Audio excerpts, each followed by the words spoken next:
Buenas noches, Puerto Rico, bienvenidos a su programa Lo que no te dicen, versión digital, que comenzamos hoy a través de nuestra página de Facebook de Jugando Pelota Dura.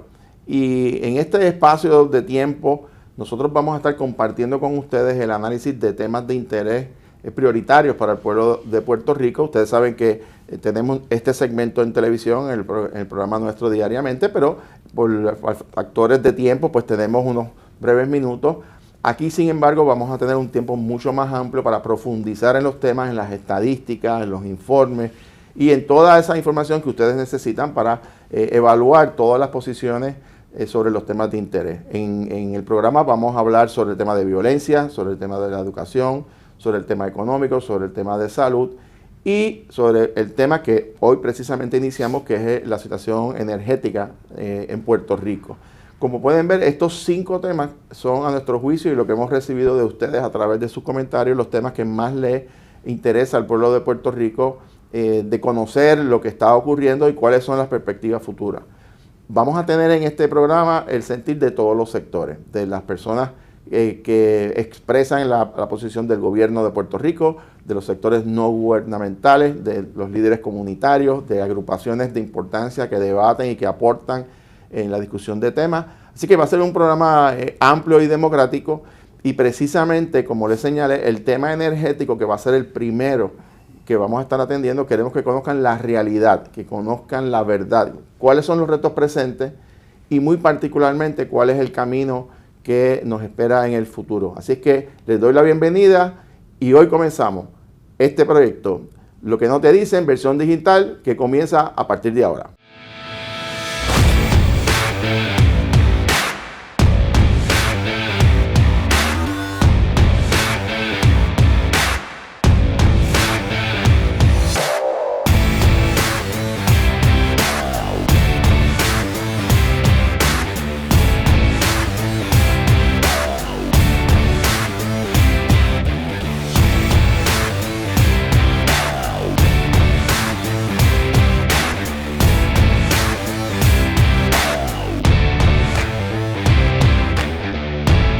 Amigos, les damos la bienvenida nuevamente a este espacio de Lo que no te dicen, versión digital, a través de la página de Facebook de Jugando Pelota Dura. Y precisamente sobre el tema energético, esto ha sido un proyecto de décadas para desarrollar esta infraestructura que tenemos en Puerto Rico y no ha sido tarea fácil. Pero vamos a conocer un poco de la historia de nuestro sistema eléctrico, cómo fue su origen, qué ha ocurrido y dónde estamos en este momento. Adelante con el video. La historia del sistema energético de Puerto Rico se remonta al siglo XIX. Los primeros proyectos de energía comenzaron en el municipio de Villalba y luego se estuvieron extendiendo en otros municipios de Puerto Rico. Posteriormente, con la llegada del gobierno norteamericano, se fue moviendo hacia la creación de corporaciones públicas que inició con la Autoridad de Fuentes Fluviales y eventualmente se legisló lo que se conoce ahora como la Autoridad de Energía Eléctrica. La autoridad ha mantenido el desarrollo de plantas y de infraestructura basada principalmente en la generación de energía mediante combustibles fósiles como el carbón, el diésel y el petróleo. A eso súmele que la falta de un regulador independiente hasta el año 2014 provocó endeudamiento excesivo de la autoridad y la necesidad de invertir grandes recursos en su infraestructura. Al presente, la autoridad está bajo la protección del título 3 de la ley promesa, que no es otra cosa que una ley de protección de quiebra, en lo que se renegocian los términos y condiciones con los bonistas y acreedores de la autoridad. Además, hay cerca de 3.600 millones en deudas de retiro que tienen también que ser atendidas en cualquier futuro financiero. La Autoridad de Energía Eléctrica además ha mantenido un déficit actuarial sobre las pensiones que superan los 3.600 millones de dólares, lo que tiene un impacto sobre la situación financiera de la autoridad. El futuro de la autoridad va a depender primero del uso eficiente de los fondos federales, segundo de la mejor coordinación del gobierno con las empresas Luma y Genera, quienes tienen a su cargo la administración de la transmisión y distribución, así como el desarrollo de nuevas plantas en Puerto Rico. El futuro energético tardará años, pero no hay duda de que la voluntad es el primer paso para lograr una renovación completa de una infraestructura que es necesaria para el desarrollo económico y social del pueblo de Puerto Rico.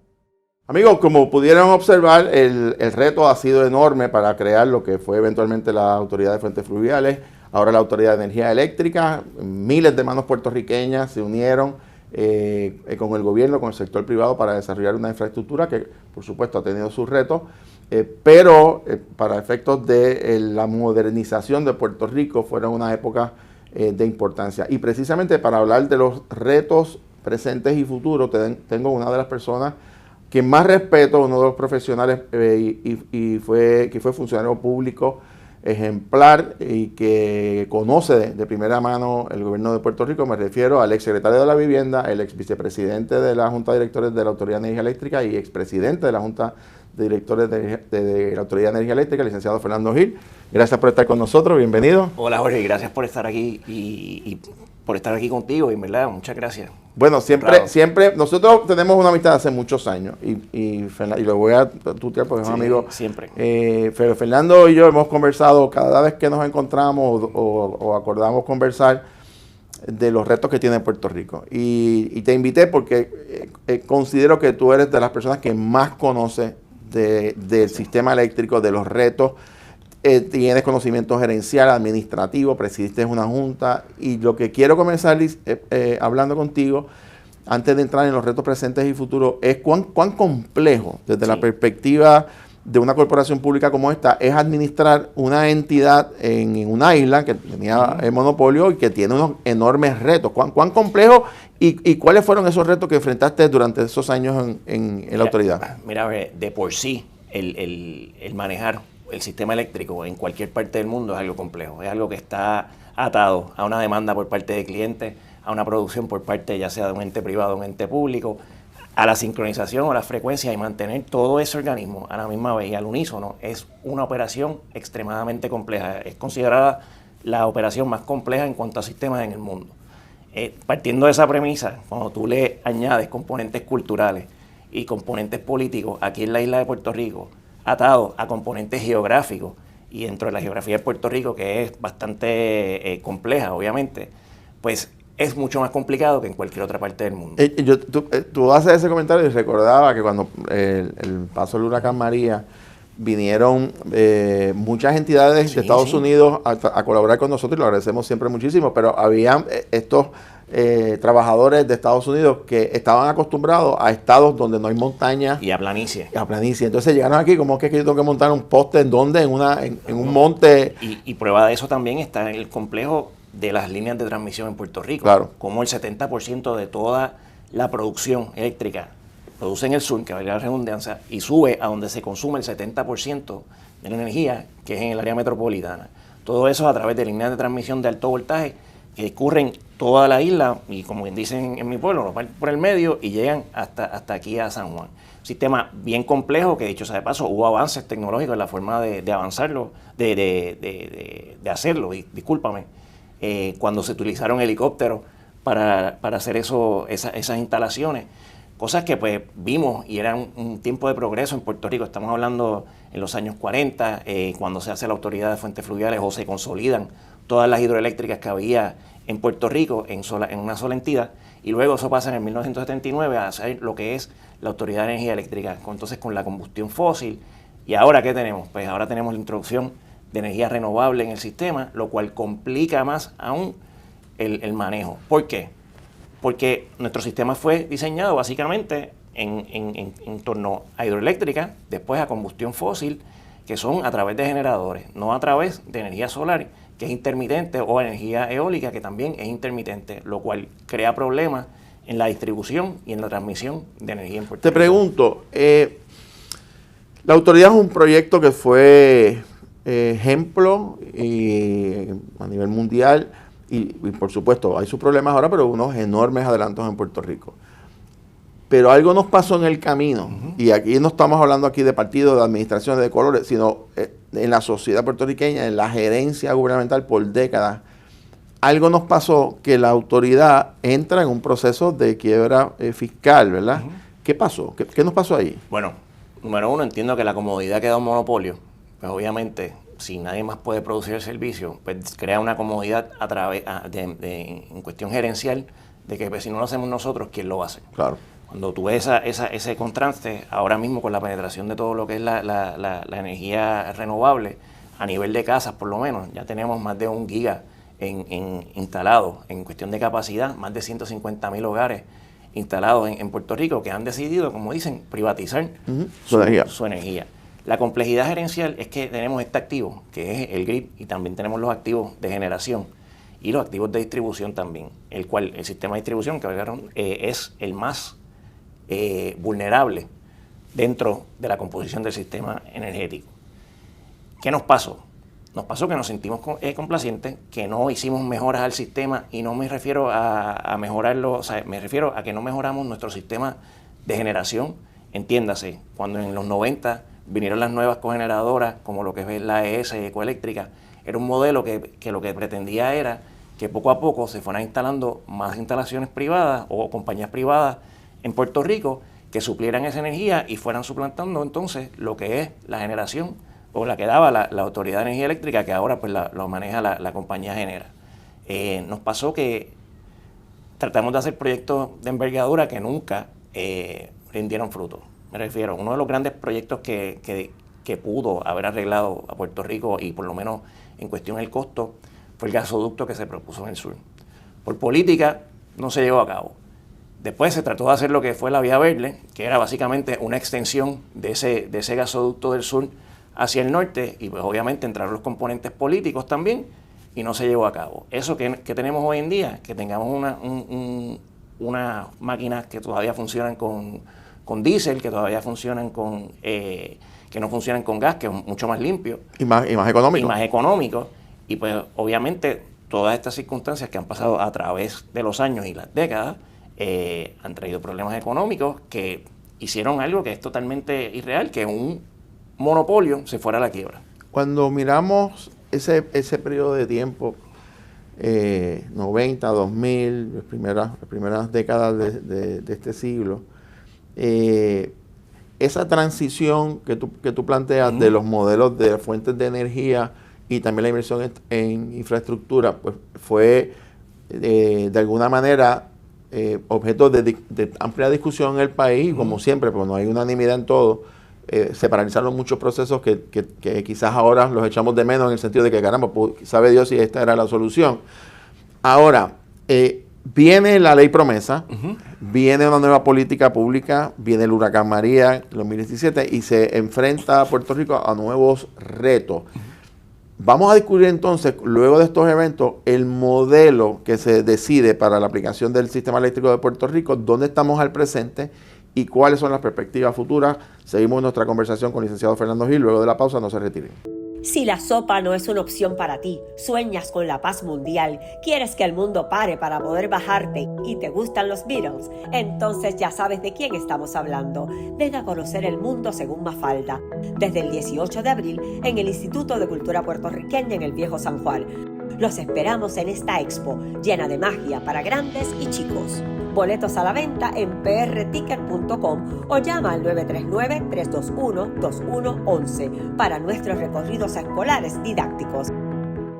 Es el evento familiar más grande de Puerto Rico, 200,000 pies cuadrados y más de 30,000 personas así lo confirman. El municipio de San Juan y la Compañía de Turismo de Puerto Rico presentan la Gran Feria de Autos Antiguos, 31 de mayo y 1 de junio en el estacionamiento del Estadio Irán Bithorn. Manny Manuel, el Gran Combo y grandes sorpresas. Boletos desde $20 en prticket.com. Gran Feria de Autos Antiguos, la experiencia automovilística número 1 del Caribe. Te invita Móvil. Amigos, estamos de regreso en su programa Lo que no te dicen, inversión digital, Jugando Pelota Dura. Continuamos nuestra conversación con el licenciado Fernando Gil, quien fue presidente de la Junta de Directores de la Autoridad de Energía Eléctrica. Estamos conversando, Fernando, de estos retos que ocurrieron. Llegamos al huracán María, el desastre, ¿verdad?, que tuvimos como país en su infraestructura. Pero también había ocurrido una legislación de importancia para comenzar a modificar el modelo, ¿verdad?, perdón la redundancia, del sistema eléctrico, y los primeros pasos de lo que eventualmente fue construir ya la administración de Ricardo Rosselló de 2017 en adelante y las administraciones subsiguientes, un modelo dirigido a lo que conocemos hoy como un esfuerzo conjunto. Hablando de esa época. Bueno, es importante recalcar que por primera vez, en 2014, se da esta unión de voluntades, se da un proyecto bipartita por parte de los senadores Larry Selhammer y Eduardo Batia, en el cual establecen básicamente el principio del marco regulatorio, establecen un ente regulatorio en Puerto Rico que hoy pues la Comisión de Energía en ese sentido, que regula todos los jugadores energéticos que hay en Puerto Rico. ¿Por qué es importante?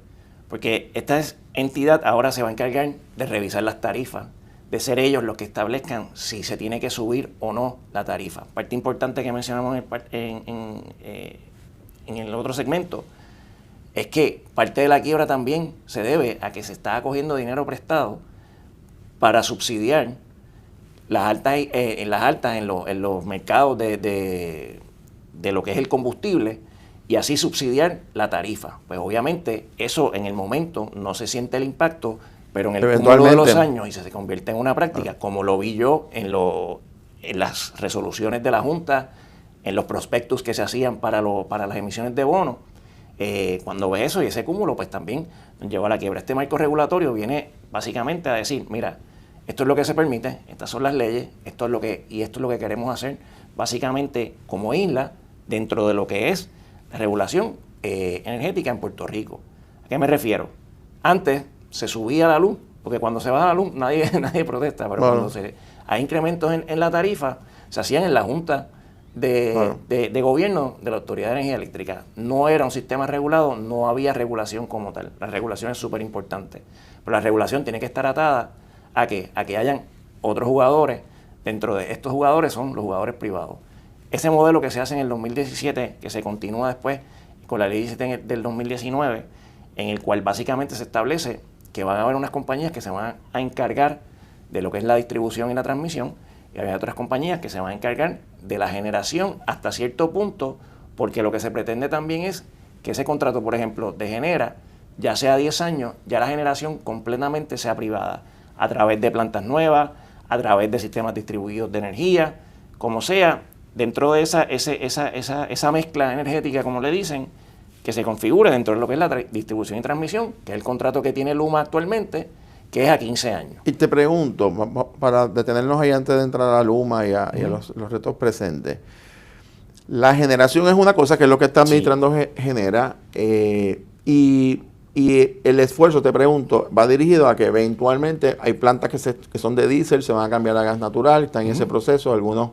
O que se renueven las plantas, o se cambian las plantas. Originalmente, dicho sea de paso, lo que se quería es desmantelar todas las plantas, o sea, demolerlas. Y volver a hacerlo. ¿Verdad que es más difícil? Mi idea hubiese sido que hicieran plantas nuevas en esa área, o se arreglaran, o básicamente se dispusieran de ellas a un privado. Y el dinero para esta meta de cambiar las plantas, ¿las compañías privadas van a invertir su dinero o el gobierno federal va a invertir sus recursos? Pero si lo invierten no se lo va a dar a una compañía privada, pero presumo que serían plantas para... Dentro de lo que es la generación, el gobierno federal no va a dar dinero. El dinero federal que se está dando ahora mismo a la Autoridad de Energía Eléctrica es para la reparación y la mitigación de las plantas que existen ahora ¿Cuánto mismo cuesta hacer una planta de 850? Sí, y más que lo que cuesta también es el tiempo. O sea, una planta, la planta propuesta ahora mismo de 350 megavatios, fácilmente son 5 o 6 años sin ningún problema. Cuando estábamos hablando de los problemas también de manejar el grid en Puerto Rico, tenemos un problema de permisología que se le hace bien difícil. Cuando tienes que mezclar también fondos federales dentro, que es tu main source of capital, o sea, tu fuente capital mayor dentro de lo que vas a hacer o las inversiones que vas a hacer, pero obviamente tiene unos procesos aparte también que son extremadamente complicados. Cuando tú mezclas todo eso, como dice en Mayagüez, se mezcló el hambre y la necesidad. Te pregunto, la llegada de Genera y de Luma dentro de este modelo de gobierno que dicho sea de paso fueron luego de procesos de licitación. Esto es importante porque esto no fue aquí a lo loco, aquí hubo un proceso de licitación que duró varios años, creo que 4 años. Finalmente se quedan estas dos empresas y ha habido su controversia, por supuesto, como es normal. Sin embargo, esta es mi visión, ¿verdad? Uno que tuve la oportunidad de estar en Fortaleza en 2 ocasiones. Una política pública energética de esta envergadura no se puede estar cambiando todos los meses. O sea, tú no puedes decir, vamos a hacer esto ahora y mañana es otra cosa. O sea, si nos vamos a mover, en teoría, hacia el gas natural, pues esa es la ruta. No es que el gas natural va a usar una planta y en 3 años la voy a cambiar a otra cosa, porque las empresas privadas no funcionan de esa manera. Te pregunto, lo que está ocurriendo a mi juicio es que el gobierno se va a mover como como institución para fomentar el uso máximo del gas natural como fuente de energía menos contaminante y más económica, pero las familias puertorriqueñas se están moviendo hacia la energía solar en sus casas de manera individual, que no va a haber como parques industriales masivos de energías renovables porque no tendría la capacidad, y que se va a incentivar a las casas, como tú mencionas, 150,000 casas en este momento. Sí. ¿Esa es la ruta del futuro? Esa es la ruta del futuro, y te voy a dar un ejemplo. Cuando entró Luma básicamente a manejar, a operar el sistema eléctrico, en Puerto Rico solamente había un backlog de casi 30,000 casos de personas pidiendo medición neta o metros dentro de sus hogares que no existían. Luma puso eso en su orden, o sea, lo puso en el corriente, más ha sido bastante efectivo a nivel de casi 4,000 instalaciones de metros inteligentes al mes que se hacen a través de las ventas de energía solar. Es complejo, Jorge, porque la intención, el framework, el marco, de la forma que está hecho, es algo que funciona. Es básicamente manejar activos. La cuestión es la unidad de voluntades. La cuestión también va a que no ha habido esa integración, entiendo yo, hasta cierto punto, hasta cultural, por parte de Luma en Puerto Rico, y ver que lo que se hizo aquí décadas atrás no es que se hizo mal, es que lamentablemente después de un tiempo, por varios factores, no se mantuvo y no se optimizó. Te pregunto, más allá de las controversias que siempre va a haber en Puerto Rico, ¿verdad? Y puede haber planteamientos de mérito, meritorios en términos de que, bueno, pues los apagones siguen ahí, la incertidumbre de la infraestructura, los problemas que ha habido de Luma, el sentir de la gente, los atrasos que genera sobre las plantas, la lentitud en los fondos federales, hay varios retos a la vez. La pregunta clave es, ¿qué tenemos que hacer para que esto se estabilice? O sea, yo soy de la teoría, Fernando, que en vez de estar todos los santos días en esta guerra mediática de quién tiene culpa, la gente lo que quiere es que le resuelvan el problema de llegar a su casa y que tenga luz. Eso es todo. O sea, no es tan complicado. Pero hay que hacer hay que revisar esto y hacer unos ajustes. ¿Qué sería lo óptimo? Que el gobierno, la Junta, Luma Genera, el negociador de energía, se sienten, claro, el negociador es un regulador, ¿verdad? Pero debe de haber un esfuerzo, como decimos, todo el mundo remar en la misma dirección. Para que haya sinergia. Para que haya sinergia. Entonces, ese es el detalle, que no la hay. Entonces, da la impresión que a veces hay un poco más de problemas de comunicación, o inclusive de interpretación del contrato sobre cuál es la responsabilidad de cada uno. Fíjate que en temas, por ejemplo, bien sencillo, como el fondo de emergencia de los 30 millones, Luma tiene una interpretación distinta a la que tiene el gobierno. El gobierno dice que no, que le pone a Luma pagar esos 30 millones todos los años. Luma dice, no, está en el contrato, se supone que toca el gobierno. Entonces, una cosa como esa, de un contrato de casi 300 páginas, pues es un reto enorme, ¿verdad? ¿Cómo ponemos a todo el mundo a remar en la misma dirección? Wow, yo creo que, mira, es un proceso difícil porque, y usando sabiduría popular, lo que empieza mal termina. Y el proceso de transición de Luma, yo lo pude ver viendo y comparándolo con el proceso de transición de Genera, que fue mucho menos accidentado, pues se dan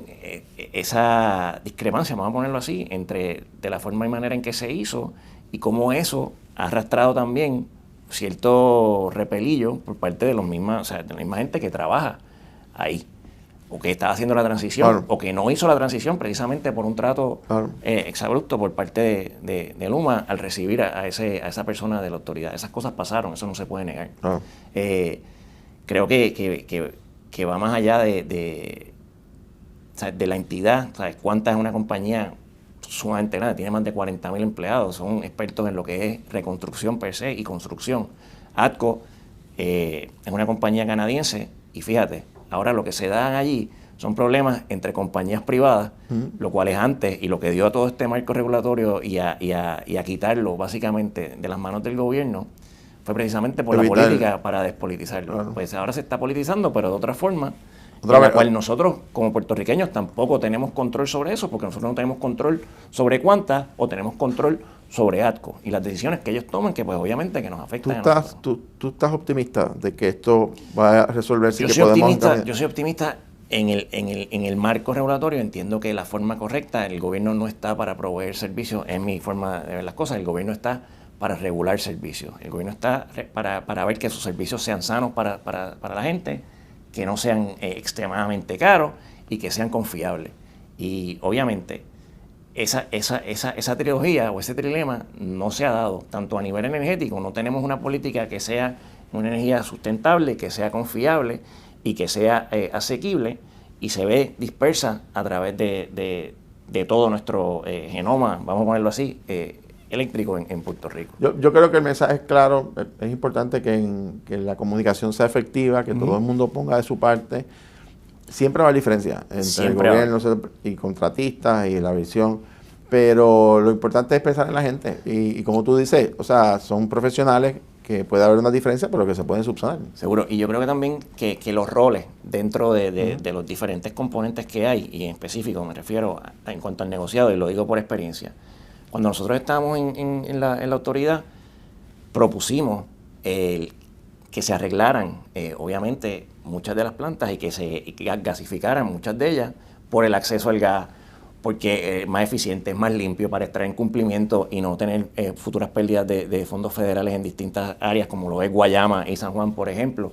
Y lamentablemente, pues el negociado no está interpretando nuestra súplica dentro de la necesidad que teníamos y se estaba ampliando más al marco regulatorio que ellos tienen y a movernos a energía renovable, que era el mandato que se dio. Yo creo que la gobernadora en estos días pues dio un paso adelante diciendo, no, tenemos que tener un mix más balanceado, no podernos ir a los extremos, que yo creo que es parte del problema que tenemos también, que siempre dentro del análisis y cómo podemos arreglar esto, nos vamos a los extremos en cuanto a, por ejemplo, energías renovables, vamos 100%, o ahora, si es con gas o fósiles, pues queremos dejar a un lado todo lo que es la energía renovable e irnos con los fósiles. De esa forma, pues obviamente no vamos a poder. Y dicho sea de paso, también es parte de la despolitización, fue para que hubiese continuidad. Claro. En los principios de la autoridad, Iriarte, creo que estuvo más de 12 años al mando de lo que fue Fuentes Fluviales y obviamente lo que es la Autoridad de Energía Eléctrica, y le dio continuidad a todos esos proyectos y todos los proyectos que se iban haciendo,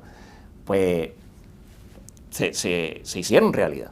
Ahora mismo, hablamos ahorita de proyectos que se querían hacer en el 2006, que se tumbaron en el 2008, que después no pudimos hacer en el 2016, ¿sabes? Y eso es lo que se trata de hacer, contraer a entes privados que vengan a operar y a manejar los sistemas, de que haya una continuidad, de que podamos arreglar de una vez por todas nuestro sistema. Eso no nos quita de que vamos a estar exentos a otros factores del tiempo, sino que pues es la unión de voluntades, es, como tú bien dices, remar para el mismo lado. Y que alguien se siente y los ponga a todos en la mesa y que tenga la habilidad, básicamente, de decirle a todos los componentes de la forma y manera en que nos debemos de expresar, de que nos debemos dirigir, y de la forma y manera en que se deben de mediar todos esos conflictos. Yo creo que es lo que está faltando, y eso es un rol, a mi entender, que muy bien podría asumir la Junta de Control Fiscal por el control, obviamente, de supervisión, por el control y la supervisión que tiene sobre todos los entes, específicamente en lo que es energía eléctrica. Eso es una alternativa que me parece que hay que examinar, particularmente porque tiene una disposición en la ley de proyectos estratégicos que va a demandar. Precisamente, que pues lamentablemente no hemos visto un gran impacto por parte de ese capítulo 5, que es el coordinador de desarrollo. Fernando Gil. Gracias. Hermano, gracias por haber estado con nosotros. A ti. Amigos, vamos a una pausa. Cuando regresemos, voy a las reflexiones finales sobre esta interesante entrevista. No se retiren. Es el evento familiar más grande de Puerto Rico, 200,000 pies cuadrados y más de 30,000 personas, así lo confirman. El municipio de San Juan y la Compañía de Turismo de Puerto Rico presentan la Gran Feria de Autos Antiguos, 31 de mayo y 1 de junio en el estacionamiento del Estadio Irán Bithorn. Manny Manuel, el gran combo y grandes sorpresas. Boletos desde $20 en prticket.com. Gran Feria de Autos Antiguos, la experiencia automovilística número 1 del Caribe. Te invita Móvil. Si la sopa no es una opción para ti, sueñas con la paz mundial, quieres que el mundo pare para poder bajarte y te gustan los Beatles, entonces ya sabes de quién estamos hablando. Ven a conocer el mundo según Mafalda, desde el 18 de abril en el Instituto de Cultura Puertorriqueña en el Viejo San Juan. Los esperamos en esta expo llena de magia para grandes y chicos. Boletos a la venta en prticket.com o llama al 939-321-2111 para nuestros recorridos escolares didácticos. Amigos, como pudieron observar, la entrevista con el licenciado Fernando Gil, a mi juicio, fue extraordinaria en el sentido de que él, que conoce el sistema, que conoce todas las particulares de una infraestructura tan compleja, plantea la necesidad de hacer esfuerzos conjuntos, de utilizar las herramientas, el personal, el mejor talento que hay en Puerto Rico, del gobierno, del sector privado, y unir esfuerzos en la búsqueda de mejorar. Como él bien señaló, en toda relación del gobierno con el sector privado, por supuesto que va a haber las diferencias, pero lo importante es tener la meta. La meta común es que Puerto Rico pueda superar la crisis energética, que podamos superar la crisis fiscal y financiera, porque todavía estamos en la bancarrota en la autoridad, y sobre todo identificar esas fuentes de energía que permitan que baje la tarifa eventualmente, que tengamos un sistema estable, que es lo que quiere el pueblo de Puerto Rico. Profesionales como el licenciado Fernando Gil son ejemplos de que cuando se unen esfuerzos y cuando se le llama a servirle a Puerto Rico, todos tenemos que estar disponibles, porque más allá de las diferencias que pueda haber, más allá de las visiones que pueda haber, Puerto Rico necesita su mejor talento al servicio de la patria, y muy particularmente en los momentos en que estamos viviendo de grandes retos. Yo coincido en los planteamientos que hizo el licenciado Fernando Gil, y en los próximos capítulos vamos a seguir dialogando con otros invitados para que conozcan otras perspectivas también sobre este tema tan importante que es el sistema energético. Y sobre eso regresamos la próxima semana. Gracias por su sintonía y que pasen muy buenas noches.